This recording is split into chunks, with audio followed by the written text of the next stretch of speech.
Bonjour les béliers, j'espère que vous allez bien. Je vous souhaite la bienvenue pour ce tirage général du mois de juin 2021.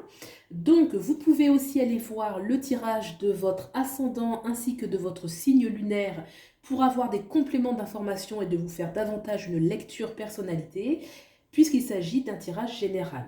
Donc, au-dessus, j'ai interrogé une des arcanes majeures du tarot de Rider-Waite qui va nous donner un petit peu l'ambiance générale du mois de juin. Puis ensuite, ici au centre, on va regarder vos ressentis, ce qui se passe à l'intérieur de vous, vos réflexions, vos faiblesses, vos doutes, vos forces aussi. À gauche, on va regarder d'où vous venez pour mieux comprendre ce que vous traversez actuellement. Ensuite, ce vers quoi aller. On va regarder aussi la sphère sociale et professionnelle. Et en dessous, la sphère sentimentale et familiale, le foyer, hein, vraiment très très proche. Donc c'est parti, quelle est l'ambiance générale qui vous accompagne? On a le battleur, d'accord. Le battleur, c'est l'impulsion de départ, l'impulsion de créativité, de création. On a la capacité d'agir dans la matière. On a la connaissance, donc une énergie très active, très yang, très émissive, où on vous demande d'agir, de mettre en application vos connaissances, votre savoir-faire, une énergie de vie très active. On va regarder maintenant comment vous êtes par rapport à ces énergies. D'accord, donc on a le 3 de bâton, donc ça c'est intéressant. Le 3 de bâton, le personnage au centre. Donc il est bien aligné sur sa volonté, qu'est-ce qu'il veut, qu'est-ce qu'il met en action. On voit qu'il tient une baguette magique qui réagit, hein. Il y a comme une sorte de circonvolution de prana doré qui se dégage de la baguette, ce qui signifie tout simplement que ce personnage agit selon sa volonté, selon ses désirs. Il a une certaine assurance, hein. On voit dans sa posture qu'il a une certaine confiance en lui et qu'il est surtout en train d'agir. Alors, le 3 de bâton nous parle également qu'on est peut-être en train de faire quelque chose qui est en cours, donc on demande vraiment il y a une notion de focus, hein, de rester focalisé sur ce qu'on met en place, hein. On a choisi quelque chose et on est en train d'agir actuellement. On a, c'est intéressant, on a ce roi d'épée. Alors le roi d'épée, lui, c'est une énergie de réflexion. Donc là, on avait le désir, l'impulsion avec ce 3 de bâton. Et là, ça va être la réflexion. On a la tête sur les épaules, on est réfléchi, on met en place des stratégies. Donc il y a une notion de canaliser l'énergie du 3 de bâton, l'énergie aussi du battleur qu'on a dans l'énergie principale. Donc on ne va pas, avec le roi d'épée, disperser la créativité, disperser les choses, l'énergie, au contraire. On va la canaliser, on va être stratégique, on va mettre en place un plan.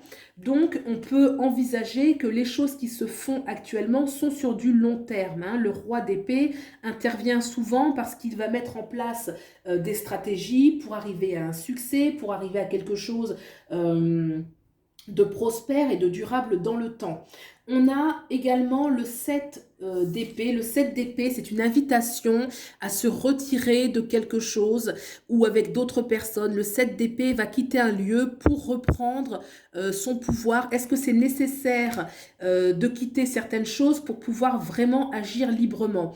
Puisque là, on a quand même des énergies d'action assez individualisées, hein, c'est-à-dire que vraiment tourner d'abord sur soi, c'est quelque chose là dans l'énergie. Le battleur, le 3 de bâton, on sent que c'est quelque chose qu'on met en place d'abord pour soi et peut-être qu'il faut faire un certain tri avec l'entourage ou l'environnement, quelque chose en tout cas qui demande de se retirer et d'être dans la discrétion. Il y a une invitation quand même au niveau un petit peu de l'énergie. Faites attention un petit peu à votre entourage, non pas pour être dans une certaine paranoïa, mais en tout cas, faites les choses avec discrétion. C'est peut-être pas le bon moment pour parler. Les gens sont peut-être pas prêts pour entendre. Voilà, focalisez-vous sur vous, sur ce que vous souhaitez. Restez bien focalisé sur vos objectifs. On va regarder maintenant d'où vous venez pour comprendre un petit peu ces énergies. Ah, on a le magicien. Alors, le magicien, vous voyez, c'est exactement la même énergie, c'est la même carte en fait que le battleur dans le tarot Rider-Waite.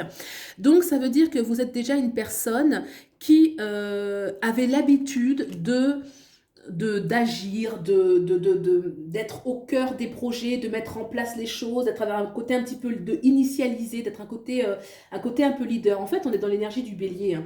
Le battleur, vous voyez, c'est la carte numéro 1 du tarot, donc des arcanes majeures, ce qui veut dire que c'est l'énergie d'action, d'impulsion, le départ, lorsqu'on on initialise les choses. Et là, ça montre que d'où vous venez, certainement vous avez déjà beaucoup agi, vous êtes habitué un petit peu à ces énergies qui demandent d'agir, de se mettre en action, de voir grand et haut, parce que le battleur, le magicien, c'est une énergie où on a la maîtrise. Vous voyez, là, il y a les 4 éléments. On va retrouver les épées, la coupe, le denier. Et puis, qu'est-ce qui me manque? Il me manque le bâton. Donc, il y a une maîtrise un petit peu des quatre éléments. Tout est réuni pour pouvoir agir.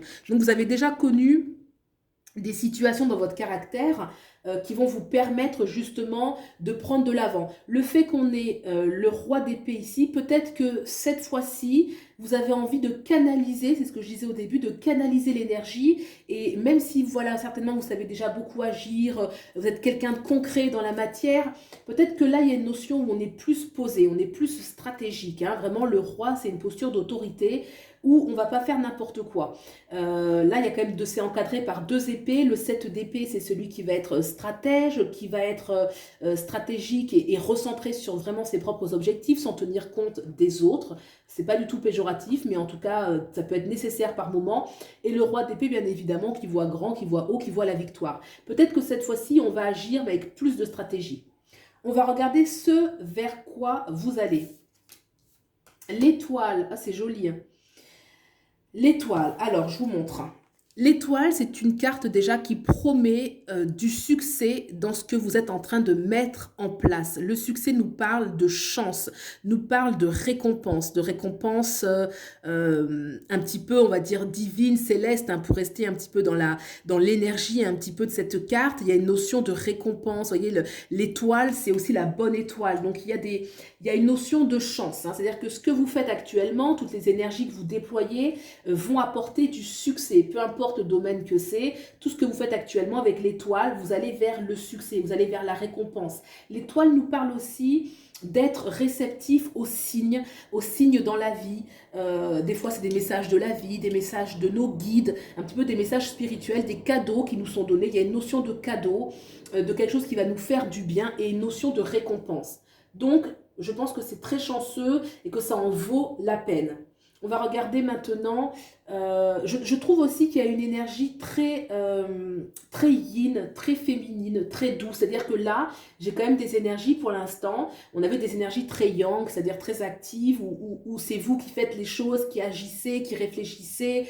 Et là, avec l'étoile, il y a quand même une cassure dans le sens où l'étoile, c'est une énergie très féminine, très douce, où vous recevez et ça parle aussi de, vous allez vers plus de douceur, quelque chose qui va vous faire du bien, qui va un peu, parce que là avec le roi d'épée, ça rigole pas, quoi. C'est hyper le mental, bien la tête sur les épaules.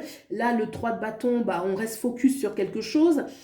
Oui, y a le 3 de bâton, c'est on reste focalisé aussi sur un travail. Donc ça veut dire rester focalisé parce que ça va payer, ça va porter des fruits, hein. Il y a vraiment une énergie beaucoup plus douce, beaucoup plus yin. Vous allez aller vers plus de douceur, ça va apporter un équilibre. Avec tout ce yang qu'on a ici, hein, le yang, il faut l'entendre, l'action, l'agir. Et là, le yin, quelque chose de plus doux, plus arrondi, plus affectif, plus sentimental, hein. C'est très sentimental aussi, hein, l'étoile. On va regarder maintenant la sphère sociale et la sphère professionnelle.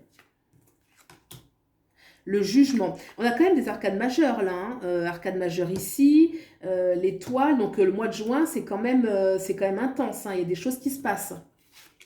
Alors, la carte du jugement vous invite à vous demander si au niveau professionnel et social, vous êtes vraiment en train de vivre ce que vous avez vraiment envie de vivre. Le jugement, c'est l'appel.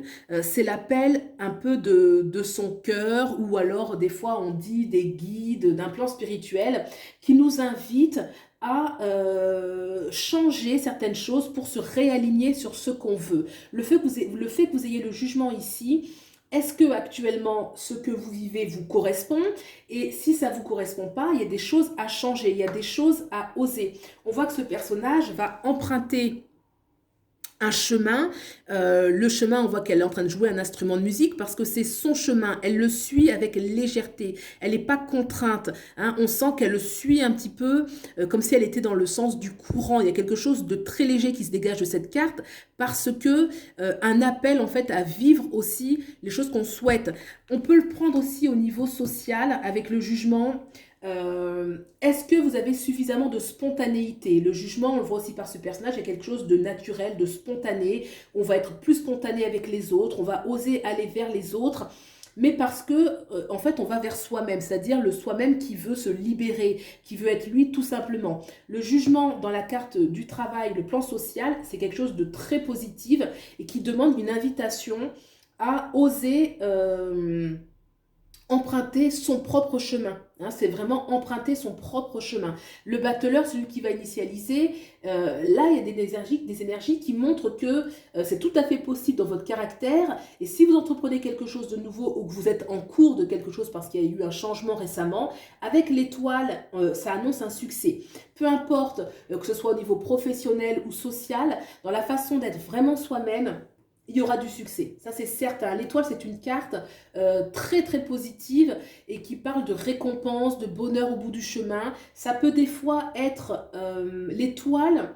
Il y a une particularité, c'est que c'est pas forcément demain la veille. On peut le recevoir un petit peu, on le reçoit pas immédiatement. Mais en tout cas, il y a une promesse de futur positif avec l'étoile. On regarde maintenant la carte du plan sentimental ou le foyer, le petit cocon, compagnon, compagne. Et on a la force, super. Franchement, beaucoup d'arcanes majeures. Regardez, la force. Là, j'ai une arcane majeure, là, vous voyez, vraiment au niveau de la croix, là, arcane majeure. Alors, qu'est-ce que ça veut dire la force sur le plan sentimental? Ça veut dire que la force donne beaucoup de passion intense, de désir. C'est vraiment la passion amoureuse. Alors, est-ce que aujourd'hui vous êtes en train de vivre une passion amoureuse? Il y a un regain d'énergie sexuelle, même avec la force. Hein, c'est vraiment beaucoup l'énergie sexuelle. C'est l'énergie tellurique. Vous voyez, on la représente avec un lion. Le lion est dans sa puissance instinctive, sa puissance de vie. Il y a quelque chose de une énergie très puissante, très sexuelle avec le lion. Est-ce que avec cette énergie tellurique, vous aurez un magnétisme qui fait que vous allez attirer facilement les autres et donc favoriser une nouvelle rencontre? C'est possible, c'est à vous de voir un petit peu ce que vous vivez actuellement, mais la force sur le plan sentimental augure quelque chose d'intense. On a la carte de l'étoile. Alors, comment est-ce qu'on peut lire les deux? C'est intéressant. Parce que la force, c'est une énergie qui nous parle donc d'une passion amoureuse. Et l'étoile, c'est l'amour mais vraiment doux, hein, l'amour sincère, la tendresse. Le fait qu'on ait les deux à côté peut parler d'une relation très puissante parce on va retrouver le côté, le désir, la passion amoureuse, charnelle. Et l'amour doux, tendre, posé, qui s'agit pas, vous voyez, c'est pas la passion qui dure une semaine, quoi. Vous voyez, l'étoile, c'est quelque chose qui dure. Donc, il y a quelque chose d'hyper positif pour vous, vraiment très positif. Vraiment une notion quand on regarde ces 4 arcanes majeures. Osez suivre votre propre chemin, osez plus de spontanéité au niveau social, au niveau professionnel. Tout ce que vous allez entreprendre avec l'étoile, ce sera positif. La force parle que vous avez beaucoup de force, beaucoup de magnétisme. Il y a le magnétisme et le charisme hein, avec la force. Donc on attire à soi. Si on est déjà en couple, on va pouvoir vraiment un regain d'énergie, de force. Et puis la force aussi, elle fait pas semblant. Hein, il y a une énergie avec la force. Le lion, il fait pas semblant d'être lion. Il est lion. C'est tout simple à dire, mais c'est vrai. Ça veut dire que est-ce qu'on est vraiment soi-même? Est-ce qu'on vit vraiment ses rêves, ses désirs aussi avec la force hein, quelque chose qui nous appelle à être pleinement soi-même, à ne pas tricher, à être entier. Et là, le magicien, donc c'est d'où vous venez, mais de toute façon, c'est une caractéristique que vous avez, puisque je pense que voilà, le bélier en général, moi, j'aime beaucoup ce signe parce qu'il y a vraiment une énergie où il faut des gens qui osent, qui initialisent, qui se jettent un petit peu comme ça dans la nouveauté, qui osent, qui sont téméraires, audacieux. Et en tout cas, c'est ce qui se dégage à travers ce jeu. Je trouve que vraiment cette étoile, elle est bien heureuse parce que les énergies sont très yang. La force, elle est yang et yin. Hein. C'est vraiment l'énergie de la vie. Y a pas de, c'est assez androgyne cette force. Mais cette carte de l'étoile, elle est vraiment très douce, très belle. Vous allez aller vers des énergies très yin, très féminines qui vont venir équilibrer cette dualité yin et yang indispensable pour un bonheur et un équilibre. Voilà les béliers, j'espère que ça vous a plu. Si c'est le cas, vous pouvez liker, vous abonner, ça me soutient beaucoup. Laissez-moi vos commentaires et puis je vous souhaite le meilleur et je vous dis à bientôt. Au revoir.